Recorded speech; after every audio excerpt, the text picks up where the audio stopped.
Alors aujourd'hui, je t'ai préparé une vidéo un petit peu particulière sur un sujet qui n'est pas très commun, ou en tout cas j'ai pas trouvé grand chose sur internet, mais c'est un sujet qui me plaît énormément, c'est quelque chose qui compte pour moi dans mon quotidien, et je voulais te partager du coup mes petits trucs à moi. C'est une vidéo, je pense, qui est peut-être très personnelle, c'est peut-être pas tout le monde qui met ces choses en place, ou qui vit comme ça, mais j'avais à cœur justement aujourd'hui de te partager la manière dont j'organise mon environnement pour que ça me crée un espace de vie qui soit efficace, qui me permette d'être productive et qui améliore ma créativité et surtout un espace de vie dans lequel je me sens bien. Salut YouTube, c'est Lexi et dans mes vidéos je te partage toutes les notions qui m'ont permis de me découvrir et surtout d'assumer mes rêves et mes projets auprès des autres. Je viens tout juste de créer ma chaîne YouTube et pour commencer cela comme il se doit, je me suis lancé le challenge de réaliser une vidéo par jour pendant 30 jours. Alors si tu veux me rejoindre dans cette aventure, n'hésite surtout pas à t'abonner et à activer la cloche et je t'ai mis juste ici toutes les précédentes vidéos que tu dois absolument regarder. Bon alors ce qu'il faut savoir déjà c'est que l'entièreté de cette vidéo fonctionne aussi bien si tu as plusieurs pièces de vie à ta disposition, des pièces qui sont définies par des murs, mais ça marche aussi si tu habites dans un 20 mètres carrés ou que tu n'es encore que dans ta chambre. Il faut définir bien distinctement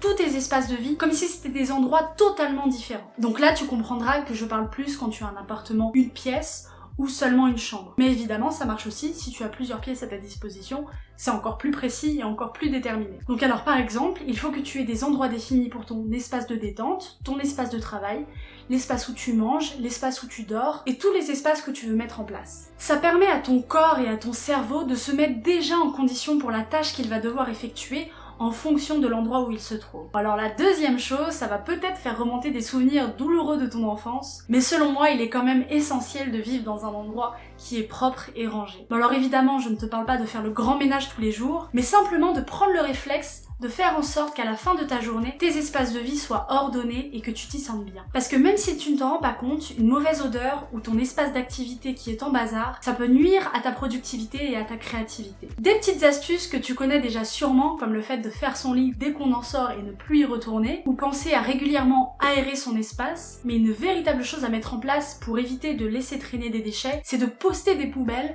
à côté de ton lit et à côté de ton bureau. Parce que quand on est au bureau, on a tendance à jeter les papiers dans la poubelle, mais c'est vrai que quand on est dans le lit et que peut-être on se mouche ou on mange un yaourt ou je ne sais ce que tu fais dans ton lit, et ben on va avoir tendance à peut-être y poser par terre et pas forcément se lever. Et le fait d'avoir une poubelle à côté de ton lit et à côté de ton bureau, ça permet que tu n'aies aucune excuse pour laisser traîner tes déchets. Et aussi ensuite, quand tu as aéré ton espace, tu peux éventuellement mettre des bougies et de l'encens, pourquoi pas, selon tes préférences. Ça permet justement d'ajouter une belle odeur à ton environnement et que ça te rende plus à l'aise, plus créative et tout ça. Donc évidemment, il vaut mieux aérer son espace avant d'allumer des bougies parce que ça ne camouflerait que l'odeur et ce serait au final pas une odeur qui soit pas très bonne quoi. Bon, alors la troisième chose, pour faciliter ton organisation et aussi ne plus perdre de temps, il est très utile de définir une place pour chaque chose et de respecter cet emplacement défini sans être tenté d'y poser n'importe où. Par exemple, il est utile d'avoir un emplacement défini pour tes clés. Dès que tu rentres, tu sais où elles s'accrochent, tu sais où elles se posent. Pareil pour tes chaussures, tes produits de beauté peuvent avoir un endroit défini. Si tu as des stylos, des feutres, des papiers, qu'ils aient chacun leur place. Comme ça, quand tu dois t'en servir, quand tu dois les trouver, tu les trouves instantanément. Et aussi, ils ne seront donc pas posés à un endroit qui pourrait te gêner. Bon alors si jamais par manque de temps, il t'arrive de poser les choses n'importe où, et ça nous arrive tous évidemment, un conseil pour toi, je le fais également, c'est de prendre le temps en fin de journée de remettre de l'ordre un peu dans ton espace, pour que tu puisses t'endormir dans un endroit où tu te sentes bien, et surtout que tu te réveilles dans un endroit où tu te sens bien, qui est sain, que tu te réveilles, tu te dis pas « Oh, je vais devoir travailler là-dedans » ou alors « Oh, je vais devoir y ranger avant ». Là, tu te réveilles, t'es au taquet, tu peux faire tes projets, tu peux faire tes activités, tout est en place. Et je trouve que c'est quelque chose vraiment qui amène franchement de la motivation. Quand on est dans un espace qui est rangé, qui est propre, qui sent bon, ben on s'y sent bien. Et je trouve que voilà, ça apporte un peu plus de motivation, un peu plus d'envie de faire les choses. Bon alors la quatrième chose, et on n'en parle pas beaucoup, c'est de faire attention à la luminosité de tes pièces. Ne pas avoir un bon éclairage a un fort impact sur ton confort des yeux et donc sur ton énergie et ta productivité. Avoir un éclairage central ne suffit pas. Il est vraiment nécessaire lumière, même si tu n'en as pas l'impression, d'être bien éclairé, que ce soit quand tu travailles, quand tu lis, quand tu écris, quand tu dessines. Parce que tu vois par exemple, si tu n'as que ton éclairage central, parce que tu vois n'avoir qu'un éclairage central, tu ne peux peut-être pas t'en rendre compte, mais des éléments dans ta pièce ou même toi-même peuvent créer des ombres et des mouvements qui fatiguent prématurément tes yeux et qui ont donc un impact sur ta productivité et ton énergie, encore une fois. Donc une petite source de lumière supplémentaire à côté de toi, comme par exemple une lampe de chevet ou une lampe de bureau, peut s'avérer très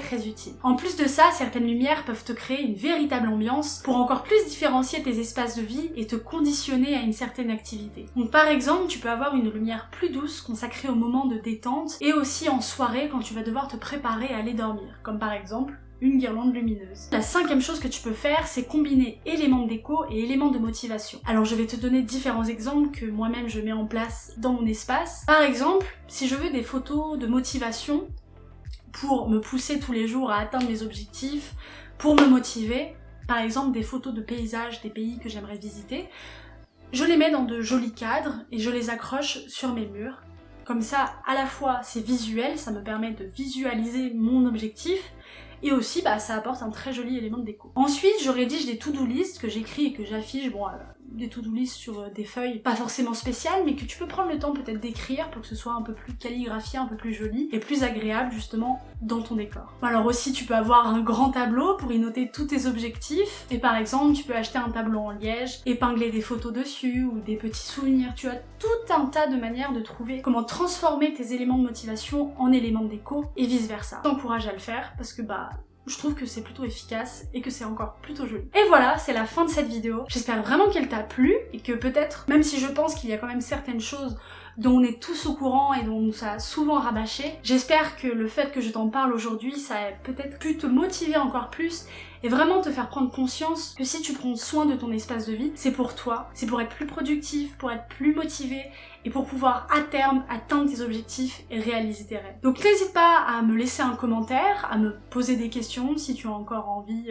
je sais pas, que tu as une question que tu aimerais me poser pour avoir plus de détails ou plus d'astuces. Si tu as aimé la vidéo, évidemment, dépose un petit j'aime, ça me ferait très plaisir. Et voilà, c'était une vidéo un peu différente, mais ça m'a fait très plaisir de la tourner. Donc voilà, j'espère que tu réussiras à adapter cette vidéo en fonction de ton espace à toi aussi. Et logiquement, j'ai pensé cette vidéo pour que ça puisse te convenir, peu importe la grandeur de ton environnement. Donc voilà, la vidéo est terminée. Je te retrouve demain, comme d'habitude, pour la prochaine. J'ai hâte de t'y retrouver encore une fois. Et en attendant, je te souhaite une très belle journée.